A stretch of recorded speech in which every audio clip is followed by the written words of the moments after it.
And welcome back to the channel, survivors. In today's video, we're going to be diving into the world of Enshrouded. I'm going to be bringing you guys specifically a video talking about all of the different skills and also the classes that Enshrouded has to offer. Now, what's very interesting here about Enshrouded is that it actually does things a little bit different than the typical RPG that we're used to. You see, in typical RPGs, players would choose their class, which then would define most of everything about their character. So whether that's meaning, skills that they can utilize to their advantage, gear that they can wear or not wear, and the same thing goes for even weapons that they can equip and use. A lot of times your class basically defines all of those things. Well, here in Enshrouded, it's actually vastly different, and the player has a lot of freedom as to how they want to play. For example, players in Enshrouded actually have the ability to use whatever weapons they want. They are not bound to a specific weapon based on the skills that they have chosen to learn. So as you can see here, I have this, beautiful one-handed weapon, and obviously I can swing it, attack, do whatever I want to do. It doesn't matter, you can utilize it. Same thing goes if I swap to a wand. You can see I have a little fire wand here, and I can go ahead and use it as much as I would like. And then last but not least, to give you another example, I can easily swap to a staff. And this staff, once again, depending on what my spells are in my inventory, you can literally use your staff as much as you want, even if you were not spec'd a single stat into magic via the skill tree. Now, in addition to the freedom to use whatever weapon you wish, if you go ahead and click H on your keyboard, it will then officially bring the skills menu up. So starting off in the game, you will level up as time goes on. You will earn experience, and through that experience, you will earn skill points. You can see in the top left-hand side, I have 2 skill points available at the time of recording this video. Additionally, we can also see all of the bubbles that have a blue circle around them. I have went ahead and pumped into those skills, or they're obviously lighter as well. You can see all the other ones that I have not, but I have the ability to do so. When it comes to starting off, you have to pick something around the circle. Now, you don't have to necessarily pick anything in the center. As you can see, I have nothing selected, but you do have to pick at least one of these small radial bubbles around the outside and work outward. All right, now this is going to be where your classes kind of come into play. You can see Survivor, Beastmaster, Ranger, Assassin, your Trickster, your Wizard, your Healer, Battle Mage, a Tank, Warrior, Barbarian, Athlete, all right, and Survivor. So you can see all the different, I guess I would call them classes. Now, what's really nice here is that you're not bound to one tree, and you can pretty much build however you see fit. So let's take a look at my example here. I am kind of working more towards the healer/wizard role for my team. I play with 2 other people, and we all play, 2 different classes or 3 different classes. And so for me, I'm kind of running down this magic, either healer or able to do magic damage. So a lot of my stuff is, increasing my mana pool, increasing my intellect, which then increases my magic damage. When attacking with a magical weapon, you increase damage by 10%. You name it. This one here, I've also got Blink, which replaces my dodge roll with the ability for a short range teleport. In general, you guys kind of get the idea of, how I'm playing the game. Now, anyways, on top of this, because staves are considered a range weapon, I can actually take some points here in the Ranger/Assassin tree. So you can see I've increased the Dexterity attribute, which increases my range damage by 5% for each attribute point. So obviously, I went ahead and pumped one into there because none of these down here sounded appealing. So I went ahead and moved on this tree for one time. Same thing goes here. Because I obviously like gliding, and gliding is a big portion of Enshrouded, I'm going to go ahead and utilize this one, which means gliders consume 30% less stamina. So as you can see, I am not bound to just the wizard or the healer trees because I started pumping into them. You have the free range to do whatever you wish. Now, additionally, what's really important to understand are what do all these stats mean? All right, so if we actually go to our character screen and we go to all attributes here, this will actually give us a much easier breakdown of each individual stat. So if we take a look at the first one and we hover over Constitution, we can see at the very bottom it says it increases your health by 50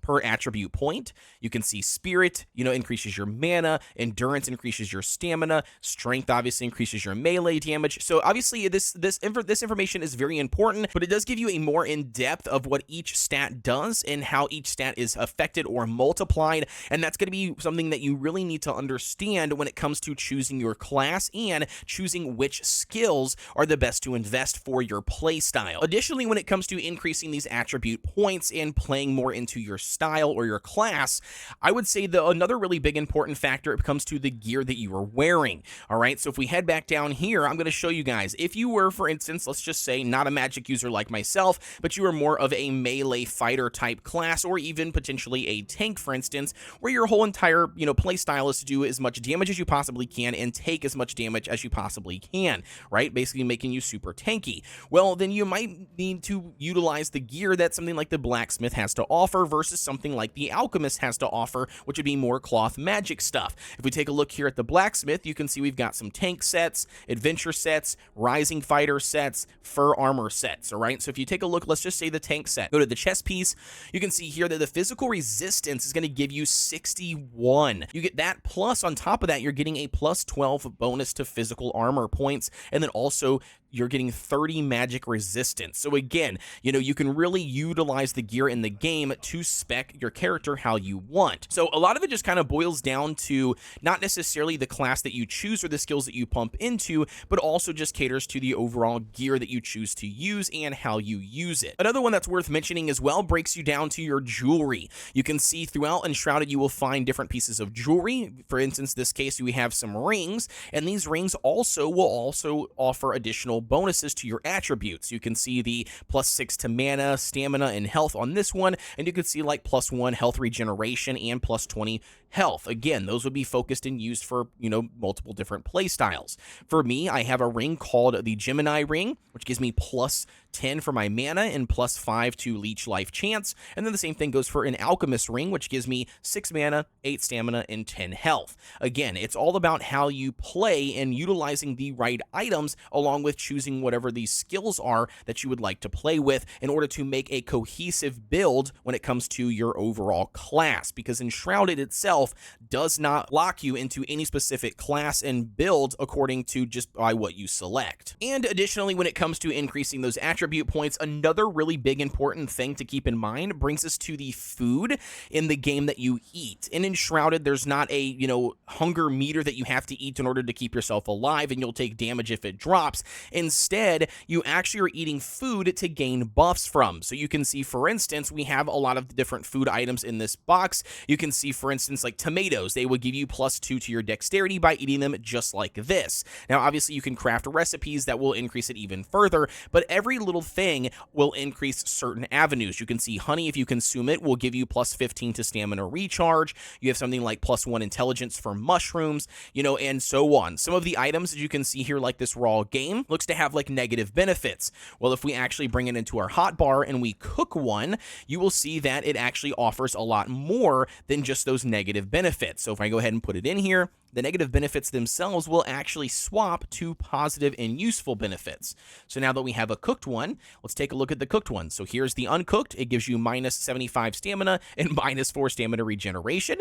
And if we go to the cooked one, well, guess what? Now you gain +3 constitution for a total of 10 minutes. And if we just go back and look at that, as I mentioned before, constitution increases your health by 50. So you're getting a crazy amount of increase to your health for a total of 10 minutes just by eating your specific items for food. So just like when it comes to gear, picking the right food and choosing to eat the right one before you go on your adventure will also cater into your class of choosing and play style. It's also really important to remember that all of the challenges throughout Enshrouded, vary. You could run into something that is really, resistance against magic damage, and maybe you've built yourself a magic, play style. You're going to struggle a little bit more against that foe. Same thing goes for somebody that's, charging in your face, and there's not really a way for you to put a lot of separation in there, but yet you're a magic user, for instance, and you're going to be taking a lot more damage against some physical attacks because of your armor that obviously is cloth compared to something like heavy armor where you could take a lot more hits. In general, you're going to run into different challenges, and that's where either role-playing, and constantly being on the change for your specific class to cater to whatever situation you are going up against is a good idea, or specifically, just like understanding that you're going to suffer a little bit more in other areas but then you might dominate in other areas as well, according to your playstyle. In general, I think King Games did a really good job here by giving the players full-on flexibility to play the game however they wish. They're not locked into a specific class, which only can use specific weapons or specific armor, and I personally think this is what sets Enshrouded apart from a lot of other action RPGs. And now one last thing I wanted to mention here is also, if you guys ever decide that you don't like the skills that you have pumped into, there is, if you go to a flame altar, you have the ability to reset your skill points. Obviously, if you click on here, it will take a certain amount of runes. You can see the very first one costs 10. I'm not exactly sure if the amount does go up every time that you do this. I would assume that it probably does, but if it doesn't, hey, more power to you to reset all of your stuff and just test and, trial and error. But having that ability to actually reset your skills also further gives the players the freedom to test whatever they want. And that, my friends, officially wraps up the sort of class system here in Enshrouded. Now, obviously, I didn't dive into each individual skill and what it means and, how it affects that class playstyle, because again, I highly recommend that everybody do that before picking and utilizing their points. But in general, you're not really locked to anything specific. However, I would recommend go through, read the individual skill lines and determine whatever playstyle you wish to try out, and then start working into that tree, and then also starting to experiment with using some of the other, nodes around that would also cater into however you physically like to play the game.